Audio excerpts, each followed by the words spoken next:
Sa 10th classrooms lang gihapon, magklase ang kadaghanan sa kapin 300 ka mga estudyante sa San Miguel Elementary School sa lungsod sa Cordova kay wa pa nahuman ang ilang school building. Ani ang akong exclusive report. Kini ang sitwasyon sa San Miguel Elementary School sa lungsod sa Cordova atol sa Brigada Eskwela niadtong August 16, 2023. Mga ginikanan ug mga volunteers puliki sa pagpamintal sa mga armchairs kay bugtong ang kinderaman ang adunay matawag nga classroom. Ang mga estudyante gikan sa grade 1 hangtod sa grade 6 pulos man sa 10th ng klase. Kini tungod kay ang 4-story 12 classroom nga gisugdan pag-construct niadtong tuig 2021, pundasyon pa lang ang napabarog. Gigahinan kini sa kanhi administrasyon og 10 million pesos.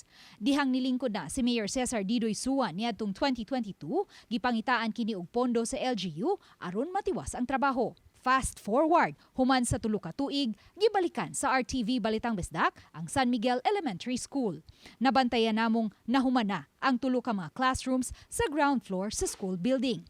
Hitsas na usab kini sa mga bag-ong tables and chairs gikan sa DepEd. Matod sa mga teachers sa San Miguel Elementary School, sa miaging school year lang kini nila nagamit. Tag-usa ka section sa grade 1, grade 2 o grade 3 ang mogamit dinhi. Apan bag-o pa lang gani kini, namroblema na ang mga teachers kay matag higayon nga kusog ang uwan, magtuo gayud ang tulo ka mga classrooms. Na may duha ka rooms nga dili kaayo tulo ma'am. So mao sa lang to among gamitan yang isa kay dili na gyud amo lang tambakan sa mga kuan bangko sa lang. Asa ato? Katong first nga room ma'am kay tambakan sa lang namo sa mga kanang kuan bangko kay tulo jud kaayo siya ma'am. Di na magamitan kay daghan kay bangko na sa gawas pagud ma'am. Kay mahadlok mi nga makawatan, makapaon. Samtang ang ubang section sa grade 1 hangtod sa grade 6 sa mga 10th classrooms gihapon magklase. Base sa enrollment sa San Miguel Elementary School sa school year 2025-2026, aduna sila'y 378 ka mga estudyante. Tagduha ka section sa matag grade level. Matod ni teacher Kimberlyn Casquejo, gipaningkamutan gayud nilang one shift lang ang klase kay init kaayo kon hapon na magsugod ang klase. Busa gawa sa mga karaang 10th classrooms, nagbuntar usab sila og dugang 10th nga mga classrooms. Dinhi niining 400 square meters nga luna nga bag-uhay lang napalit sa LGU pabarugon ang unom ka mga 10th classrooms o makeshift classrooms. Samtang gipaabot pa nga hingpit nga mahuman ang bagong school building.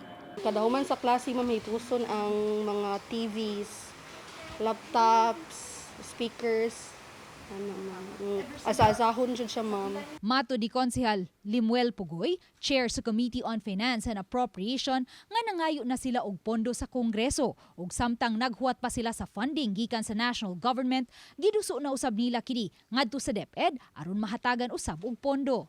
Pero apil siya sa among listing sa katubitang i-download naman ron sa mga LGUs ang mga projects sa school classrooms. Apil na mo siya i-endorse sa DepEd nga ma-appeal siya, pero until na wala pa man, sige pa man sila og documentation katubitang dili na moagi sa DPWH ang project, idiretso siya sa national government, so ang LGU mo magpatukod. Samtang gipasalig ni Konsehal Pugoy nga ipasusi ang tuo sa mga bag-ong classrooms aron kini ma-waterproof, ilabi na kay magsugod na usab ang tinguan. Atong ipa-check sa engineer within the week para before mo abli ang klase, makuana nila. Naramantay mga maintenance of buildings, so pwede ra siya ma-appeal.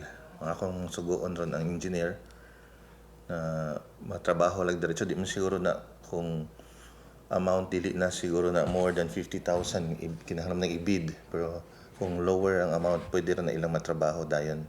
Uban ni Marlon Melgazo, Luan Merondina, Balitang Bisdak.